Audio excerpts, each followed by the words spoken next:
Okay. Good afternoon and welcome, Environment Subcommittee members. Thank you for joining this special meeting of the subcommittee on a Monday afternoon. We will be having our regular Wednesday afternoon. Well, actually, it's Wednesday meeting. It'll probably be at 1 since we don't have bill hearings. So we'll confirm the time, but yeah, we'll be meeting again on Wednesday, and who knows, maybe we can, double the meeting, double the fun next week as well. We'll have to see as we get closer to crossover. So hopefully everyone got the agenda. So we do have there are a couple bills which I hope to be able to vote on, and then we'll be discussing the two remaining riparian rights bills, and then just continuing the conversation about the Climate Solutions Now Act, just more discussion of some of the provisions. So with that, Kristen, let's go to House Bill 333. And could you remind us the posture it's in? I think we approved amendments, and then the proposed new amendment as well. So the bill that amendments were adopted by the committee several weeks ago, and the bill as amended by the subcommittee would exempt a local employee from having to pay the marine contractor services fee, license fee or testing fee.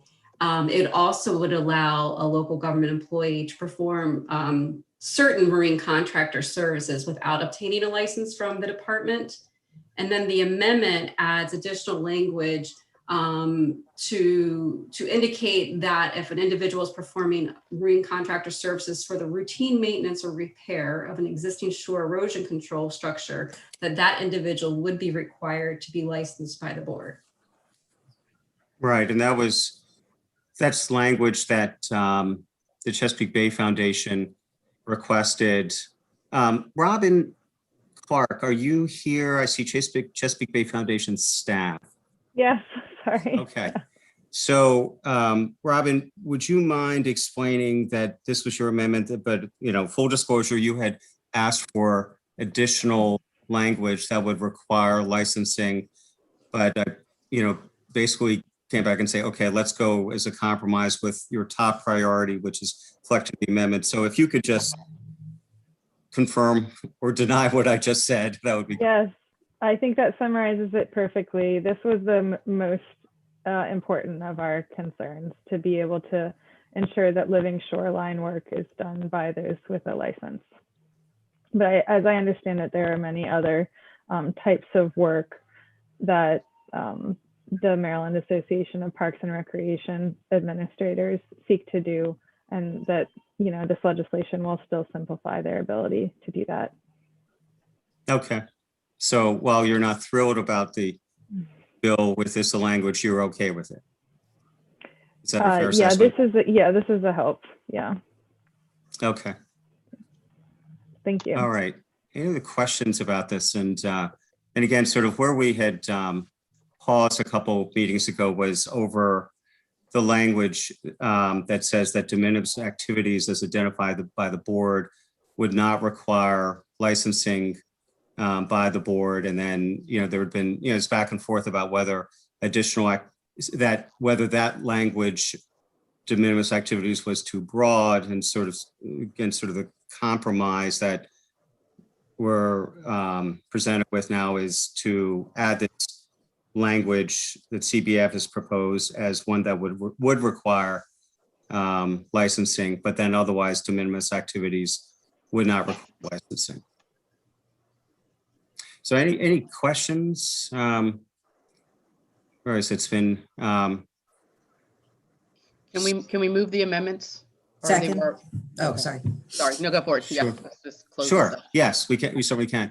And Kristen. So again, we have the amendments from before already put on, right? That's correct. So this would be the new amendment, basically. That as was sent out. So yeah, so Delegate Boyce moving that and seconded by Delegate Ruth. Any further questions about what the amendment does? Okay, all those in favor say aye. Aye. Aye. Opposed? The bill as amended. So moved. Second. Second. Okay, all in favor say aye. Aye. Opposed? Okay, thank you. Bill as amended passes. I forgot, I realized in talking about the list of bills 10 minutes ago, I forgot to include House Bill 507, which is my bill. So, I do want to bring that back up for consideration. This is the Clean Water Commerce Act. We did discuss it 2 or 3 weeks ago, but haven't brought it back up. And just sort of remind everyone, this is the bill that reauthorizes the Clean Water Commerce Act, the goal of which is to allow to provide for up to $20 million in the wastewater account of the Bay Restoration Fund to be used to purchase cost-effective reductions, focus on nitrogen as the primary goal, with the overall goal of getting the state to its 2025 Chesapeake Bay TMDL requirements. It does provide carve out among that 20%, the 20 million, 35% for ag-related practices, 20% for stormwater and green projects in historically underserved communities, or maybe perhaps that's not the correct word, Kristen, but disadvantaged communities. Maybe if you could confirm the way that's 20% carve out is defined. Or Mark, I see Mark Hoffman from the Chesapeake Bay Commission is on the call. Mark, could you, since I don't have a copy of the bill in front of me, could you confirm what that 20% carve out is for? I didn't realize you'd asked a question, Delegate Stein.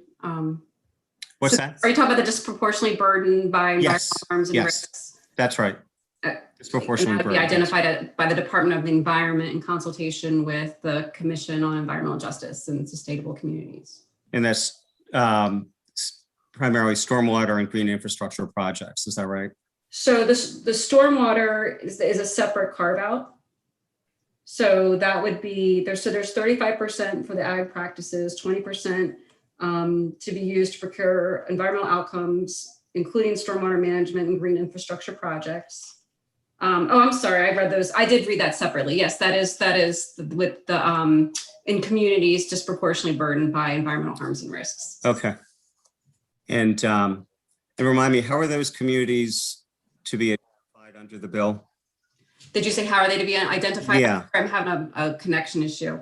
Yeah. They would be identified by the Department of the Environment in consultation with the Commission on Environmental Justice and Sustainable Communities. Okay. And then 10%, there's also a 10% set aside for non-agricultural, I forget the conversation. Non-agricultural landscape restoration projects. Thank you. Okay. Delegate, quick question. Is the 200,000, is it just a one-time transfer for one-time projects? 200,000, do you mean the 20 million for I'm sorry. under the clean? Or Yes, the 20 million. Sorry, I forgot. Is it? It is actually an annual transfer from the wastewater account of the Bay Restoration Fund. Right now, under the existing Clean Water Commerce Act, it's been in the vicinity of $10 million transferred from the BRF. So this would clearly increase it By 10. So I guess the next question for me is every cent of that yearly allocation used up? And if not, does it just transfer? It would, under the bill, if it's not used, I believe it would revert to the Bay Restoration Fund, sort of the general account. Kristen, do you know? And Mark? I don't know off the top of my head, but I'm looking. Maybe Mark knows, but I am looking. Okay, Mark, do you know? Yes, Hi, Delegate. It's for the record, Mark Hoffman, Chesapeake Bay Commission. The money would, Delegate Boyce, the money would remain in the fund. It wouldn't be subject to the allocation percentages, but it would remain in the clean water account to be used for purposes consistent with as defined in the law. So we could potentially be building, well, let's say there could be monies left over and thereby, I guess an accounting is done every year and we could find out that we have more money to do something else, but every year that money will come over, that additional 10 million would come over every year. 20 million.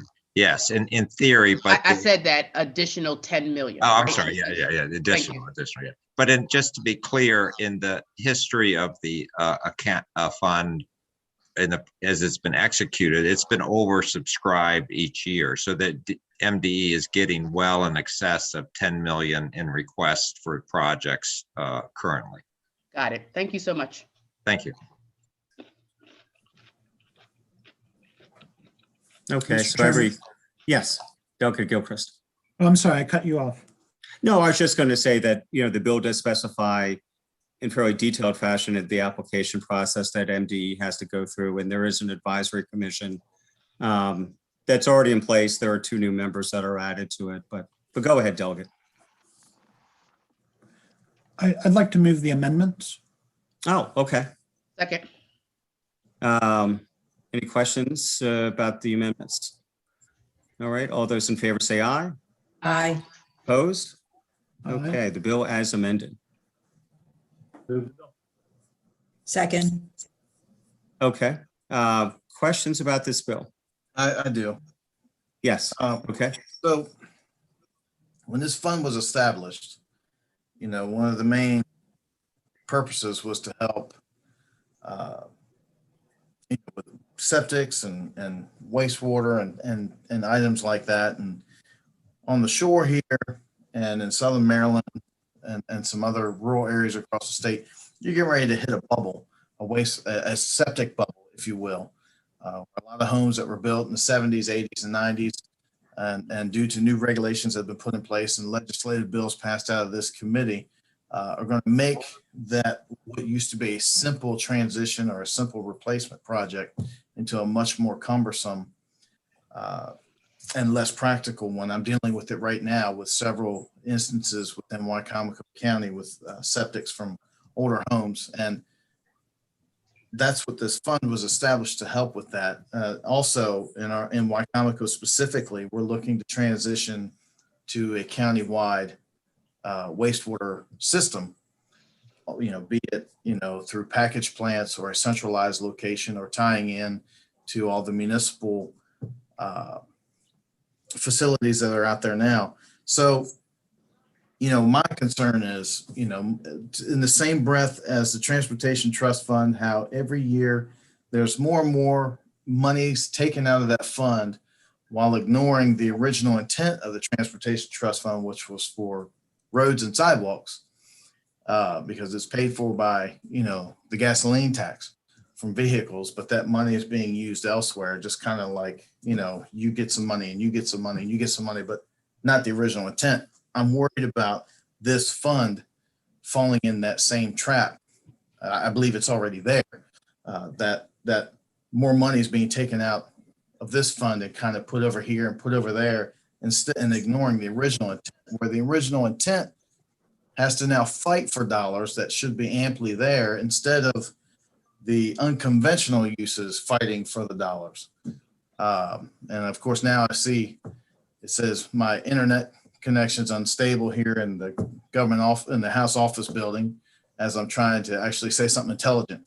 So go figure. But we hear you fine. So I worry about that. And so, but that is a concern of mine, because as we, and over the next course of the next decade, there's going to be a tremendous push for replacing and upgrading septics and then moving to wastewater systems. And I want to make sure this money's here to leverage what the original intent was before it's elsewhere. So, is there any way to with these programs to kind of, I don't want to say make them second fiddle, but to make sure that the original intent kind of comes over top of anything excess?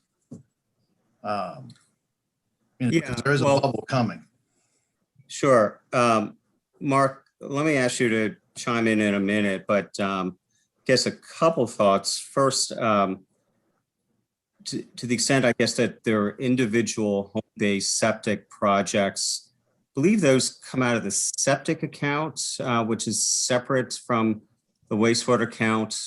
But some of the other septic projects you're talking about, sort of the more joint septic projects, I think you're right, could be eligible under the wastewater fund. I guess the other point I'd make is that they could certainly, no reason why they couldn't apply under the Clean Water Commerce Act, because nothing is really excluded. But Mark, could you help on this question?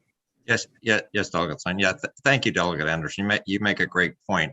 Number one, to reaffirm what Delegate Stein said, funding for the when a person has a failed system and it has to be converted to a newer technology, that is funded out of the septics account, not out of the wastewater account. So that would not be impacted by this legislation. So that's sort of number one. Number two, back to kind of your main point about the original intent. The original intent of the BRF was to upgrade all of the state's 57 major wastewater treatment plants to enhance nitrogen removal. That is in the very final stages of being accomplished. We're almost there. Right. We're almost there. Mhm. The second priority was to upgrade the minor wastewater treatment plants. And currently MDE is doing about 20 million a year. Both of those purposes are primary to any withdrawal for the Clean Water Commerce Fund. Okay, so those are going to continue the final build out of the major plants and the ongoing upgrading of minor plants. They're doing 3 or 4 a year, around 20 million a year. That's the capacity. That's going to continue. So what potentially would be impacted, getting back to your where you were headed, are some of the other projects that are quite frankly not as cost effective. But to follow up on Delegate Stein's comment, those projects would be able to apply for funding. And if they rise to the top of the heap in terms of helping to meet the 2025 goal, then they would be eligible for funding. So that's sort of the Commerce Act is sort of a different way of looking at it's simply making cost effectiveness the main driver. Given the short timeline to get to 2025, we've got to know there's still a lot to do. So it's simply looking at it from a slightly from that perspective. No, I appreciate that. Like I said, I just wanted to cover my proverbial bases, as we're moving forward with stuff, especially, the place I know best on the lower shore, to make sure that we're not, putting ourselves at an even further disadvantage, so to speak. So, but no, I appreciate the answer. Thank you. Okay, thank you. Any other questions about the bill as amended? Okay, all right, then all those in favor of the bill say aye. Aye. Opposed? Okay, thank you. Thank you, everyone. Let's move on now to the riparian rights bills. We discussed at our last subcommittee meeting that we'd like to have a separate discussion about all bills that are at issue. Since then, there is one, I believe there's House Bill 214, the crossfile of which died in the Senate. So we in committee, we moved it unfavorable this past Friday. So we have two remaining bills, House Bill 160, for which we looked at the proposed amendments last week, and then House Bill, 135, Delegate Chisholm's bill, which sort of relates to the same topic. So would it be helpful for the subcommittee if we just kind of reviewed? I mean, we talked last week about 160, but if we reviewed that again and then discussed what 1135 would do. Eric? Can I, go ahead, Sheila, I'm sorry. All right, Delegate Ruth. Yeah. Thank you. I think I understand it, but is somebody, maybe James or somebody, able to give like a brief overview of riparian rights and how they work? I mean, I think I understand them, but Yeah, before we get, or James or Tyler, maybe I'll call you in a second, but Delegate Boyce, did you have or a, Tyler, sorry. yeah, Delegate Boyce, did you have a question? I did. I think I think I'm where Delegate Ruth is, but I feel a little still shook about what riparian rights are, because every new bill that comes in, it changes what I think. So I was hoping we could just very briefly talk about HB 160 and exactly what it does and its intent, and then talk about HB 135 and what it actually does, and then what's its intent, and then maybe talk about what actually is riparian rights. Does that help? I mean, that would help me personally. Okay, so you want to take it in that order, talk about 160, 1135, and then sort of generally talk about riparian rights? Yeah, I just want to get like a side-by-side narrative to be like, you know, kind of what's Yeah. going on here. Okay, That would be great. yeah. So Kristen, could you start out with So the yeah, and so discussion of the two I'll bills? try to be as organized as possible, because this is a complicated issue, and what you talk about first, it does get a little confusing. I just want to just briefly state riparian rights are generally, you know, the general assumption is the waterfront property owner has rights to access the water, and that's where you get this, you know, they own their land up to the mean high tide line. That's the property owner's land. And then beyond that, it's state land. And what riparian rights allows you to go to if you're approved, you know, through the department and Board of Public Works, it would allow you to build that pier onto state land, the submerged land, to have access to the water. And so we have two bills, and they are different. I don't think they are trying to address the same thing. House Bill 160 sought out to protect the riparian rights of a community association. So this is a community association where the riparian rights were reserved in a covenant by the community association. So the waterfront property owner didn't actually have those riparian rights. There's some complexities to it. I don't think I want to get into all the details of that, bill hearing, but the bill that was introduced would have established that the riparian rights of the community association could not be terminated or impaired as a result of erosion or sea level rise or the issuance of certain approvals.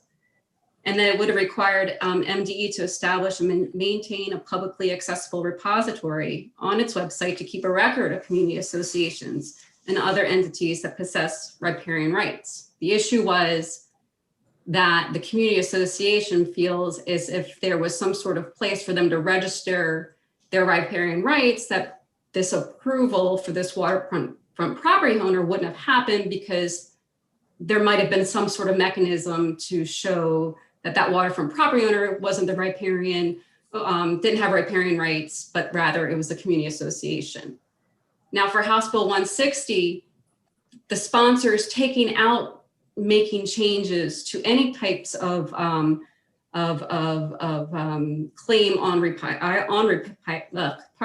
riparian rights, but rather it would just relate to the repository for where a community association could register their claim to riparian rights. And then it would also had a provision to provide that notice would need to be provided to, so if there was a holder of a covenant for riparian rights, so that would be a community association that may have reserved the riparian rights in their covenant, that holder would be provided notice of any proposed project in the immediate area of the project, a property that's subject to the covenant at the beginning of a permitting process. Now, these provisions lack clarity as drafted, but what they're trying to address is an issue where a community association has reserved riparian rights so that there isn't maybe an accidental permitting action that takes place for a waterfront property owner. Now, what I hear is this type of situation that happened in Cape St. Clair, which is, this is House Bill 160 is aiming to address those types of situations, is that Cape St. Clair situation is really the only one that the permitting authorities could remember, something like this ever happening. That's the only case where the waterfront property owner who did not hold riparian rights was issued a permit to build a pier. So that's House Bill 160. Again, what it seeks to address is not necessarily what's captured in the language. For example, for community associations that hold riparian rights to receive notice, the language in the amendment doesn't really say who is responsible for providing that notice. And I think we had testimony from Cape St. Clair that the intent would be that a permit applicant would be the one responsible to provide any covenant enforcer, like a community association, proof, or they would have to provide the notice of these permit applications. And also, I guess, Tower, you said that you were concerned about the potential cost of the registry if it had to reflect every riparian right that's sown throughout the state. It could be very extensive and costly. Yeah, if we Is that had right? every property owner in Maryland having to register their property and then that database having to be searchable, it would probably be in the 150 to 200,000 range to create that type of a database. Typically what those kind of repositories cost. And then also, I think you'd still have the outstanding concern of, is there a covenant that would restrict the rights of that property, or do you have MDE verify every single property owner does in fact have riparian rights if they are to get their property on our repository? Okay, so that's what House Bill 160 as amended would do. Before Kristen jumps to 1135, any questions about that bill? Yeah, Delegate Boyce? I had my hand raised, but of course we're in a different Zoom, so the hand raised is somewhere else. So Okay, no, I do see. I do see. Okay, I'm sorry. So Kristen, excellent job, but I still don't get it. And so what I'm hearing is that, one, this doesn't happen often, but when it did happen, it was a big problem. Two, what I'm hearing is that, but for a repository, that it wouldn't have happened, but potentially it won't happen moving forward. And third, if riparian rights are about essentially land potential ownership, how come this is not something that's like in SDAT? I think Tyler. the general rule is the waterfront property owner holds riparian rights. And I guess, so they're just not registered individually. So would it be in their deed, Kristen?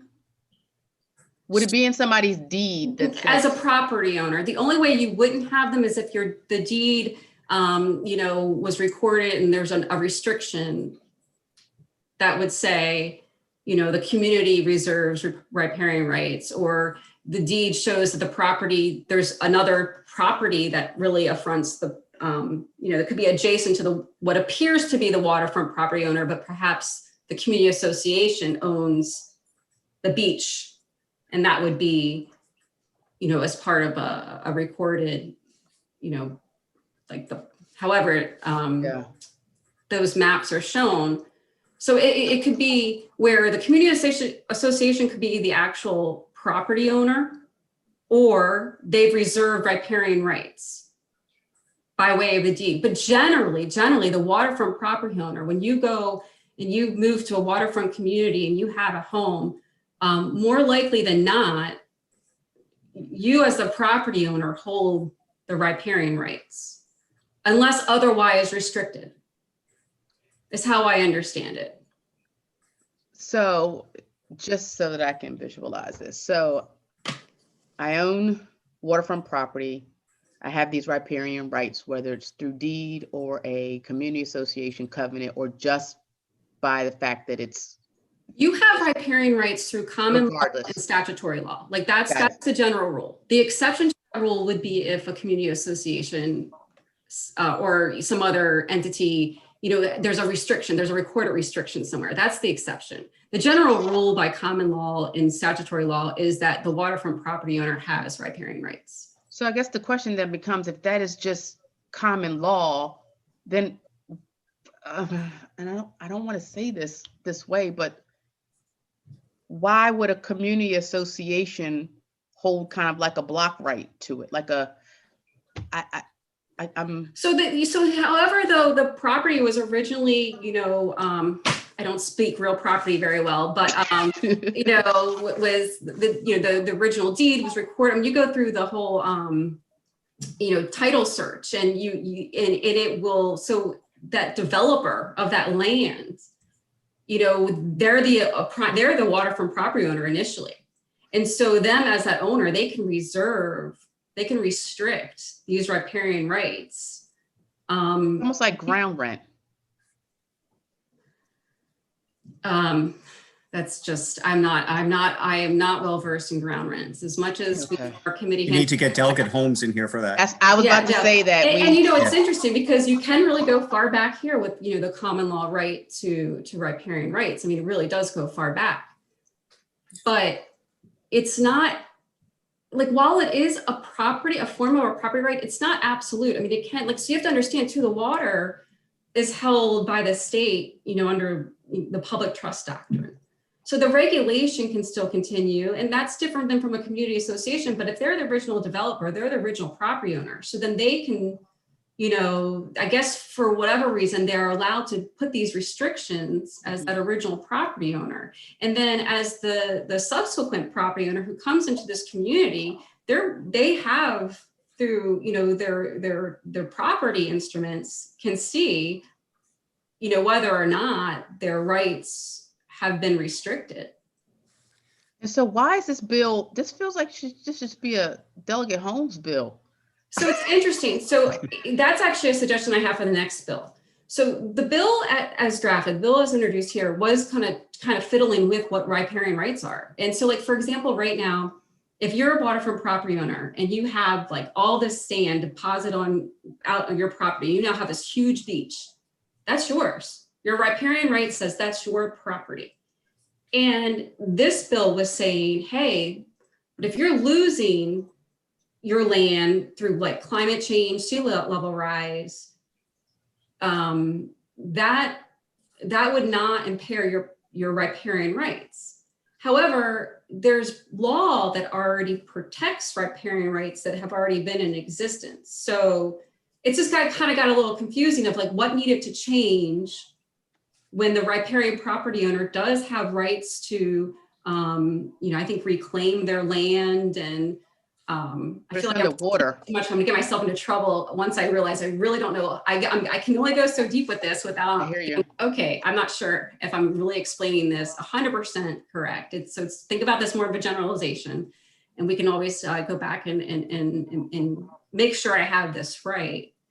So what that bill was seeking to do seemed to change riparian rights, but it wasn't certain. And it wasn't certain if they needed to change because there's already protections of riparian rights that exist in common in statutory law. So the provisions just got confusing. Now that second piece with community associations, well, yeah, that kind of gets into, something that's out of the environment article regulatory scheme or Department of the Environment's regulatory authority, and perhaps that could be addressed through, in a different area of the law, and like the real property article. And I think that even more so with the next bill, I just feel like somebody needs to step in respectfully to the sponsors and kind of create, whether it's a bill or something, maybe it doesn't even need to be a bill, but administratively, it sounds like somebody needs to clean this up. Because if we're all like, I I mean, there's no I mean, if you repository. open, and I think you're touching on a really important part of the confusion is if you open up the environment article, there's annotations. And for riparian rights, I mean, you're going to go through just several pages of these citations in case law because it's been, I mean, there's all such different types of situations and it gets really complicated. And I think you go back to these basic tenets that you have riparian rights and whether they're being impaired or not, that could be a legal question. Sure. Whether changing what a riparian right would mean, that's digging into a place that gets very, very complicated. This is complicated. All right, I'm gonna shut up and just think. No, thanks. Thank you for your questions, Delegate Boyce. Delegate Ruth and then Delegate Stewart.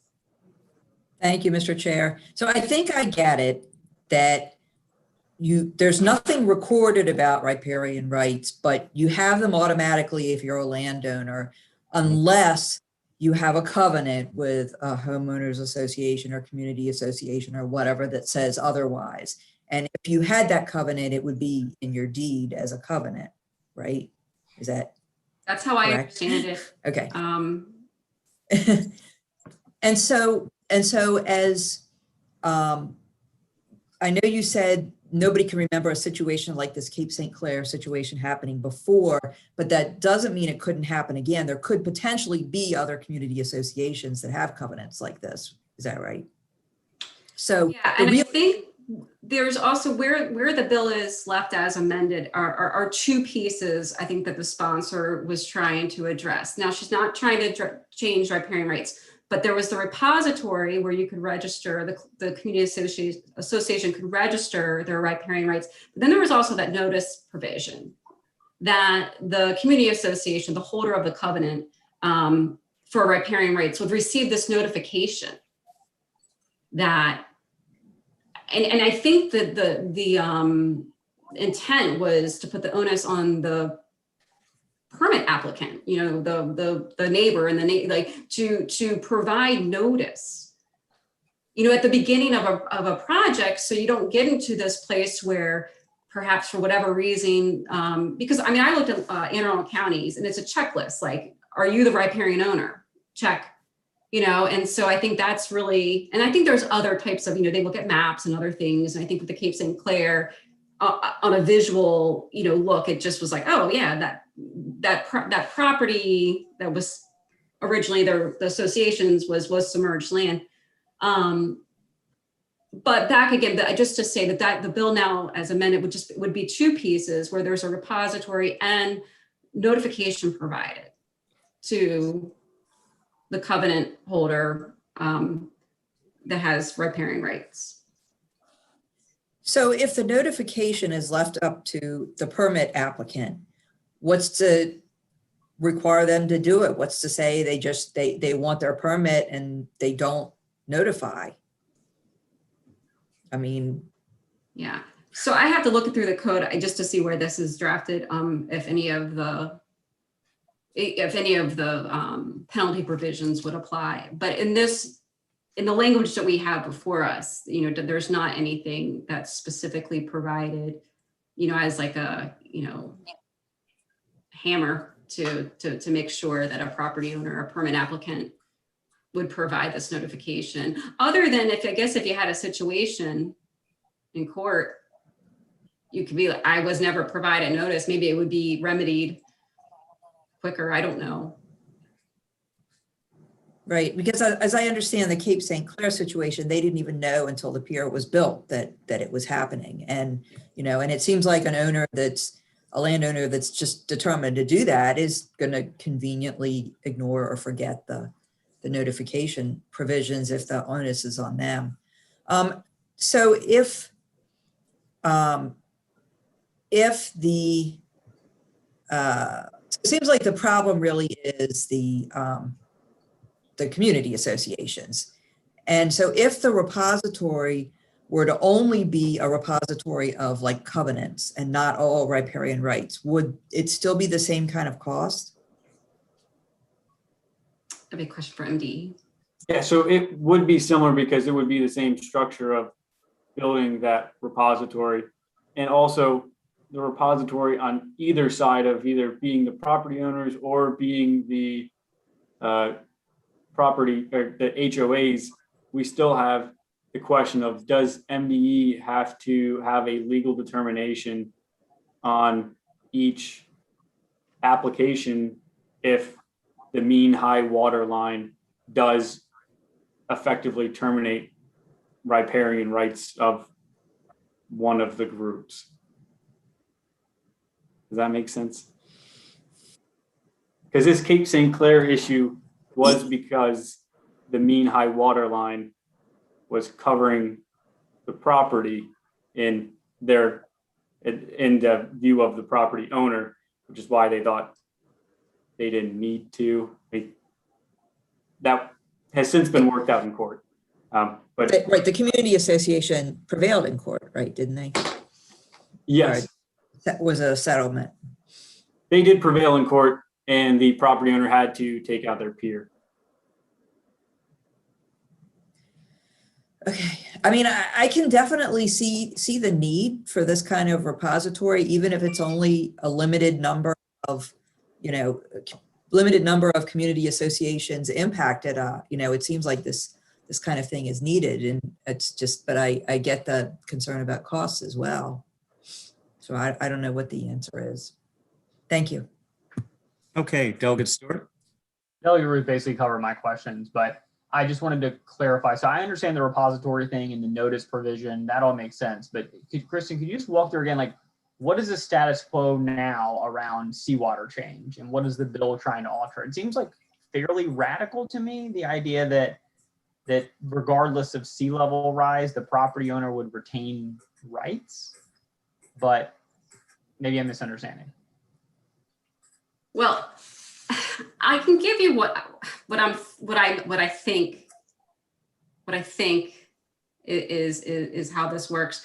Is so the bill came in, and that this has since been taken out by the sponsor, but the bill as introduced would establish that the riparian rights of a community association may not be terminated or impaired as a result of erosion or sea level rise.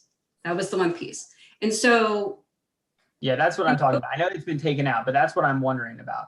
So, it's, and Tyler, you can certainly jump in if you think you know more, but I'm going to just take my stab.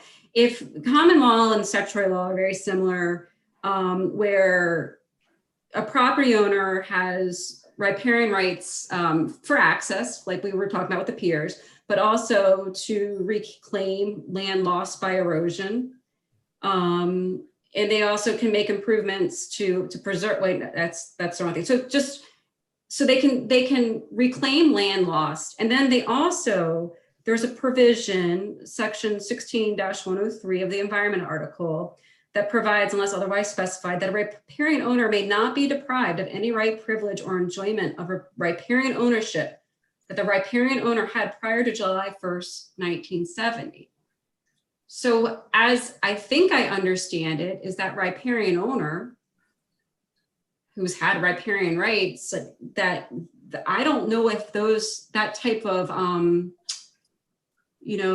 occurrence with the sea level rise or erosion, that I'm not sure current riparian rights are being impaired by those types of activities or those types of events.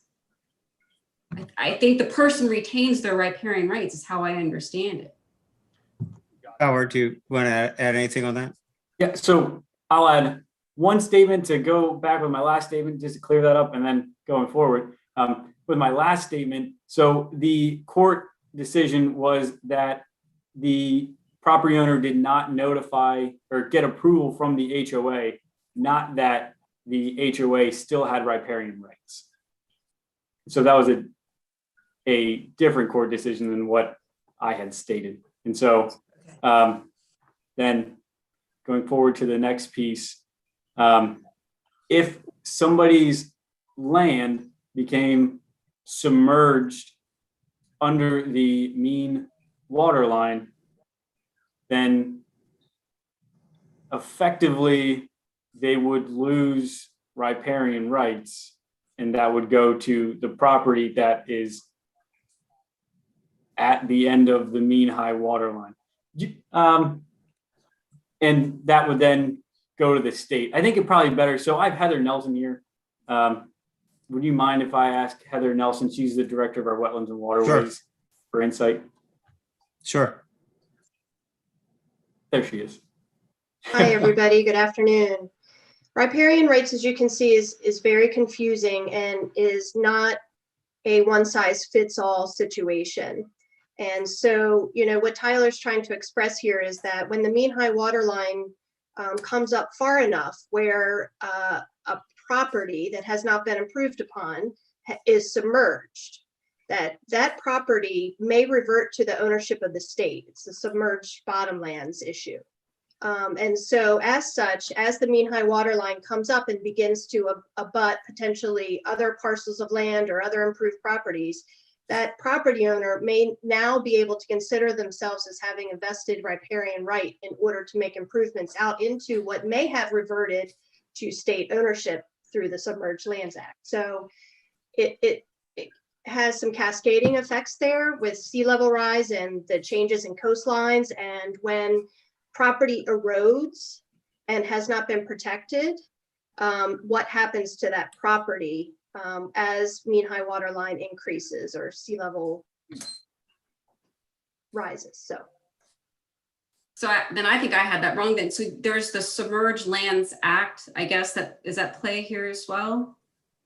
Do you have that citation? Just so I don't have it handy now. That's not a problem. I just want, you know, I was looking at what was before me, but I guess I didn't look at that piece either. Right. So it gets complicated, and that's why a lot of times riparian rights are resolved in court. So when there's dispute. Since it was taken out, I won't like delve too much into the details, but my understanding is that basically under current law, there's a little bit more reversion of ownership to the state as sea level rises. And under the original version of the bill, there was some semblance of greater property owner rights that would have been afforded in that instance. Is that fair to say? Mm-hmm. Okay, but we've struck that anyway. So now we're basically just talking about an issue about whether we're going to create an expensive repository or not. Right, and provide notice, yeah. Okay, let's see. Delegate Boyce, is your hand up anew or is that from before? No. Okay, Delegate Ampry. Yeah, so I mean, all this just reminds me of why I didn't do litigation. I remember someone told me when I was at my law firm, someone like had a riparian rights issue that they had to help litigate as a summer, and it was a thing that made them become a tax lawyer. So everyone's saying this is confusing and like I don't get it. It's not like this is like, you know, lawyers understand it better. Or like, you know, you gotta. It's something in your blood. You must love this to make even want to dabble into this world. But the question I have is just trying to get a better understanding of, you know, I think this is a central question that's always posed to us or it comes along is, what are other states doing? Like, what is the world of this? I feel like there has to be like a better understanding or a theory of how all this plays out in areas where they're seeing the sea levels rising already. I think of the Gulf Coast being a prime example. The areas where this occurs and happens, like just trying to get a better understanding.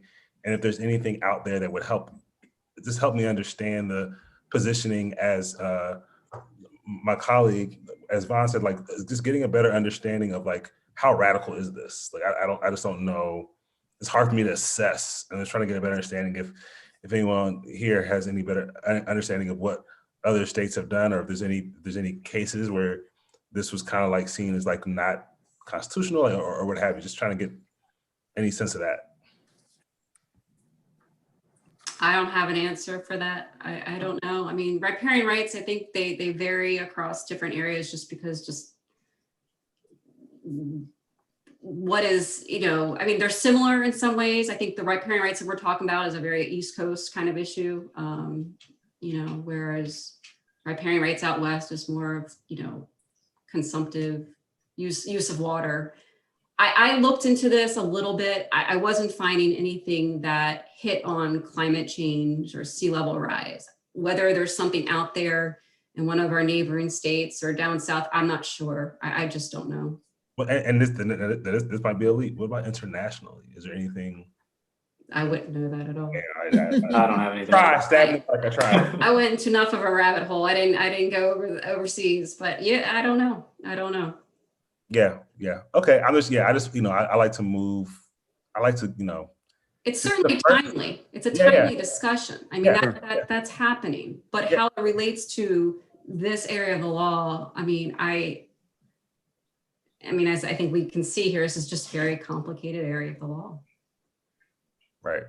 No, you're right. I mean, Delegate, with subsidence as well as sea level rise in a lot of coastal communities across the eastern seaboard, it's probably coming up in other states. So, okay, let's see. Delegate Ruth? Yes, thank you, Mr. Chair. So, and I guess maybe this doesn't matter if the sea level rise part was taken out, but just to help me understand better more generally. So when the sea level rose and the previous high tide line was now submerged, why don't the riparian rights still continue if the community association? And let me clarify that I've been to Cape St. Clair because pre-pandemic, I go to church there. I'm familiar with the area, although I'm having trouble picturing exactly where this pier was built. But is it because the covenant defined like a specific strip of land, or why wouldn't they still have riparian rights if the community association? In that situation, they were the property owner. Their property became submerged. And from what I'm hearing from MDE, and they can expand on this, is that once it was submerged, I'm not sure it's an absolute, but it sounds like there's a strong possibility that it's going to go to revert to state lands under the submerged, Submerged Lands Act, I guess. Mm-hmm. Yes, so they did own a narrow strip of land, which is different from, which is now underwater under mean tide, and which is different than other scenarios because there are restrictive covenants that say you cannot build a pier that don't have any riparian rights in general, but are restrictive rights either through agreements with MDE or HOAs restricting piers through their covenant. So there's multiple different ways and reasons why somebody wouldn't have riparian rights or the right to build a pier in every scenario. That makes sense. Right, because Cape St. Clair, there's this nice park right by the water. And even if the water is up, comes up higher than it used to, the park still abuts the water.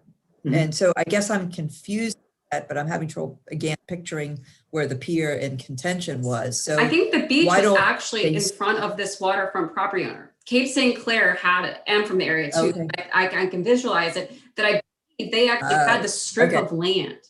They had the strip of land in front of that waterfront property owner. And that's why they held those riparian rights. But then that water line came up. And then it was now the waterfront property owner that land extended to the mean high water mark, from my understanding. Okay. Are there any remaining questions about this bill? Because we still need to at least briefly cover House Bill 1135. Okay. Kristen, could you take a few minutes to review 1135? 1135, it's different. And when it came in, I didn't realize that. And when we went through the test, I think for this one, you have well, let me just say what the bill does, and then I'll get into some thoughts on it. So it prohibits a community association from preventing a riparian property owner from constructing a pier or making any other improvements if the riparian property owner has received the appropriate approvals. This is a situation that the sponsor intended to address when there was no question of riparian rights.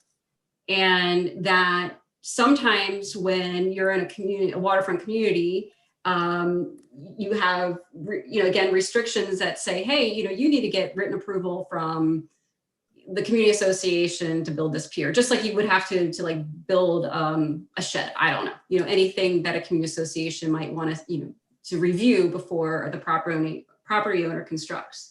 So in this situation, which I believe it's trying to remedy, is a situation where there is no dispute with riparian rights, that the waterfront property owner, went to the county and got their approvals for a pier, but the community association refuses to provide that written permission to construct the pier. And so I think this is the way it made sense to me. I don't know too much about these bills because I just remember some of them being talked about on the House floor. So this year we had a House Bill 322 House Bill 322 that related to low impact landscaping, where the community association couldn't unreasonably restrict a community from, for those types of activities. And the testimony that we received on this bill also talked about other provisions of law that grant property rights relating to the installation of solar panels, clotheslines, operating home-based businesses. And so that was addressed through provisions relating to community associations and what they could reasonably restrict by covenant.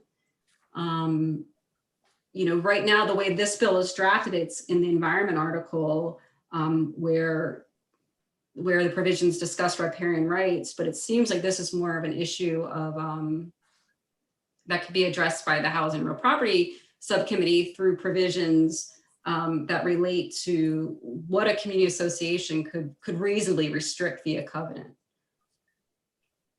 Okay, Delegate Ruth, do you have your hand up? I do, thank you, sorry. Okay, sure. More questions, it's all very confusing. No problem. So would this, you said it's in cases where the riparian rights are not in dispute, but isn't it possible that the landowner and the community association have different views of whether those riparian rights are in dispute? That may be. I just was referring to the testimony that we received where there are times where a restricted covenant will expressly reserve riparian rights, but then there are other types of restrictions just, where, you need to have approvals. And I believe that that's what they were trying to address, is the situation, not where riparian rights were restricted, but rather when you just need to go to your community association and have, your neighbors basically say it's okay to construct your pier. And if they, for whatever reason, don't want to give that approval, then I guess they can, lean on their covenant and say, for whatever reason, and that leaves the property owner, I guess, without a remedy. I'm not sure. You're right. I'm not sure about this situation, whether this person does, maybe riparian rights were in dispute. I don't know. But what they were trying to, my read was that they were just expressing that, I guess, painting a picture where say riparian rights are not in dispute. And the only thing you need from your community association is a written permission, but you can't get it. This bill was trying to address those types of situations where it wouldn't allow a community association to prohibit that riparian owner from building a pier if they've otherwise received all the other appropriate authorizations. But you're right. I think Tyler wants to say something. There could have been a dispute. So in this specific scenario, But I can let you talk. no, go ahead. Okay, so in this scenario, help me there's a community association that has a beachfront area, and they do not own a strip of land similar to what Cape St. Clair owns in front of the houses next to the beach.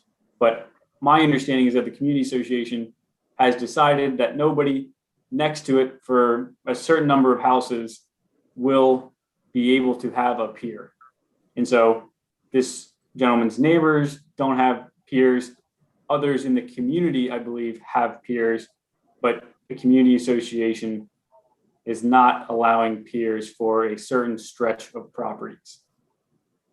And this gentleman has riparian rights, but is not able to build a pier due to the HOA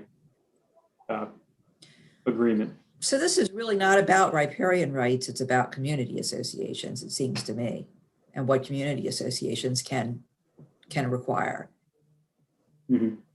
I mean, it doesn't seem like it really has to do with riparian rights, except for that it happens to be at the water's edge. And, you know, my concern about this, though, is that, you know, if there was a dispute, that this would take away the ability of the courts to judge the situation. I'm done. Thank you. Delegate Boyce? I did have my hand up. I was going to say, oh God.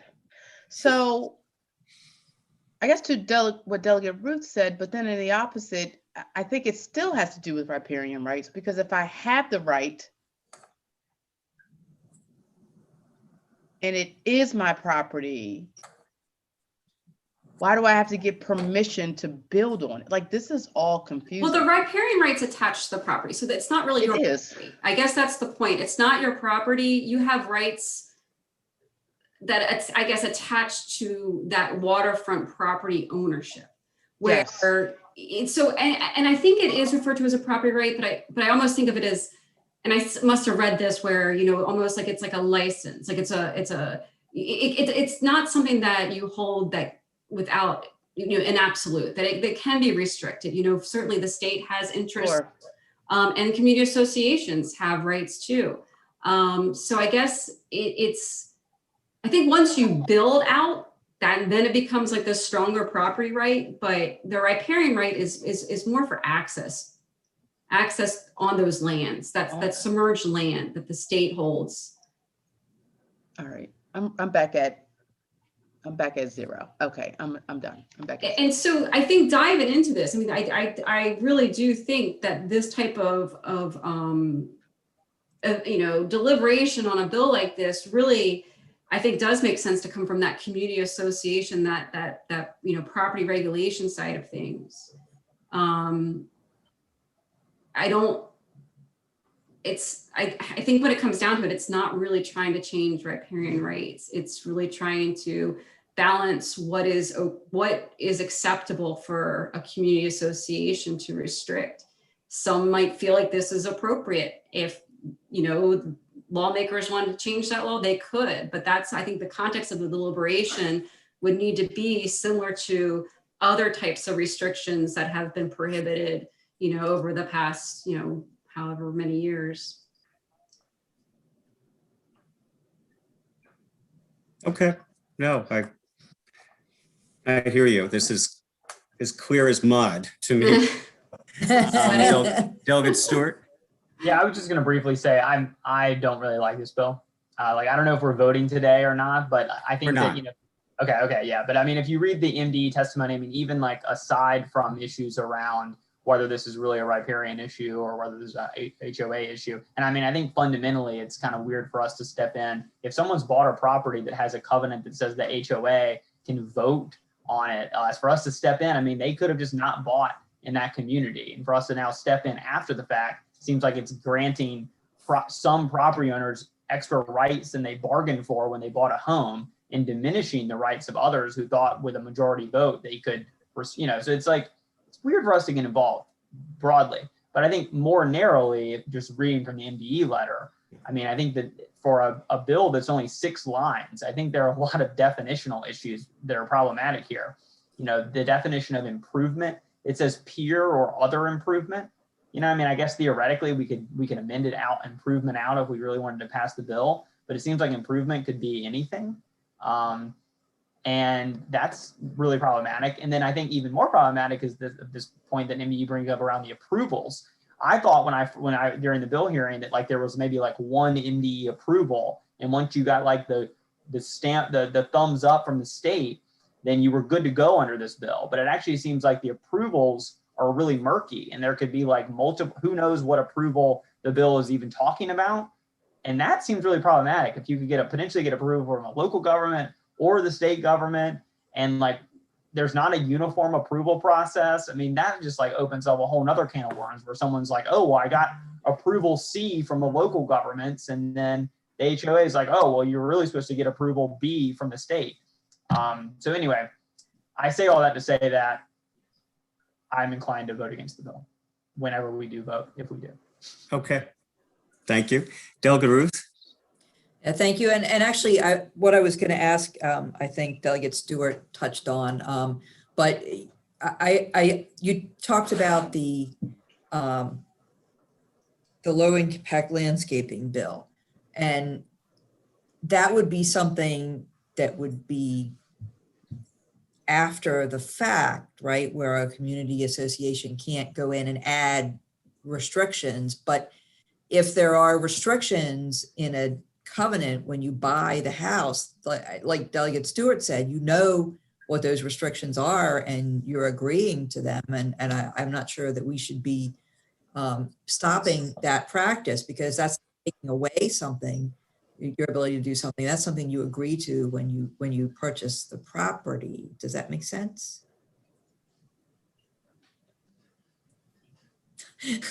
Nobody. The only reason I brought that up is more of just the context of the conversation. You know, really, where does this, right. What kind of conversation is this really about? Not to compare the two, but just that right. That's kind of where we need to think from it. Like what would be what really would be happening here with this bill, you know, and yeah. I think Delegate Stewart touched on that is that you move into a community, you know what's in these restrictive covenants, and you are on notice, and maybe that doesn't need to change. But I just meant the context of the conversation is just more that what a homeowners association does, can do, should be able to do. Thank you. That clarifies. I think I agree with Delegate Stewart. I think this opens up a can of worms with, you know, potential implications that we can't possibly think through. Okay. All right. Any further questions about riparian rights? Which, Delegate Amprey, I can understand. I can see how a colleague of yours, after given the option of doing a riparian rights case, ran to tax law, which to me is one of like the most convoluted, complicated parts of law. But compared to riparian rights, it's not so bad. So yeah, it's actually not as convoluted as you think, because you know you have a statutory guidance to it, right? There's true. Case law, but it's pretty. And then, you know, you just remind yourself that, you know, the tax laws are not about how to pay taxes. All that writing is about how to avoid them, unfortunately. Oh, good point. Once you realize that, then it's like, oh, tax law becomes more fun for some people. But you know, that's a conversation for when the world opens back up and we're able to have these meetings, our post meetings at a restaurant or a bar. Yes. After all the schooling from Kristen, I feel like Marlon and I could maybe start our own firm representing HOAs with riparian issues.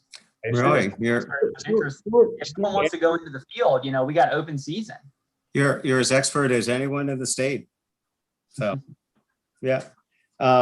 Okay. Well, it is 5:15, and I did hope to get to more of my climate change bill. We'll postpone that to Wednesday, and just for everyone's information, I do, since it is there are still several significant parts we need to review. I'll be going over at Wednesday subcommittee, the Empower Maryland Community Solar, zero emission vehicles, and emission reduction goals parts of the bill. And then also for Wednesday, we did get the fiscal note sign off for HB 204, which is Delegate Lehrman's notice bill, reporting and notice bill, and HB 264, Delegate Charkoudian's organic recycling bill. So they will likely be on the agenda as well. And again, I think, Kristen, correct me, the schedule says that subcommittees will meet Wednesday at 1 o'clock. So we don't have bill hearings. Is that right? That's correct. Okay. Okay, so that's when we'll plan to meet. And with that, any other questions or comments before we sign off? Yes, Kristen, do I need to check in with you? Do you check in with me? Yeah, is that tomorrow? That's tomorrow. Did you get a phone call about having a book at all? No. Do I need to come and go to the office and get the binder? So you would need that before the floor. Yeah, no. So I know I just got it by email. So Yeah, so I can shoot you the floor report. I don't have all the other stuff like okay. but if you want, I can just send that to you so you have it now. Yeah, I kind of like to look at everything because I don't. Okay, I'll see if Trish is in the office and I can go run and get it too. So I'll take So both. I don't know if she's there right now. I'm not in the office right now. But I mean, Patrick Tracy sometimes is there late. You know what? Our key card works because if it's in there, it's in there, right? Yeah, and it's going to be on Okay. the cable. Have you picked Okay. it up before? Yep. I can. Okay. I I'm can. just going to email you the floor report too, just so you could see what you have. It shouldn't be, Yeah. hopefully not an issue. It's Delegate Charkoudian's bill, so if you want to chat with her about anything, this is the bill that House Bill 280 we're talking about, which is dealing with resource recovery facilities and incinerator ash being used towards meeting recycling goals.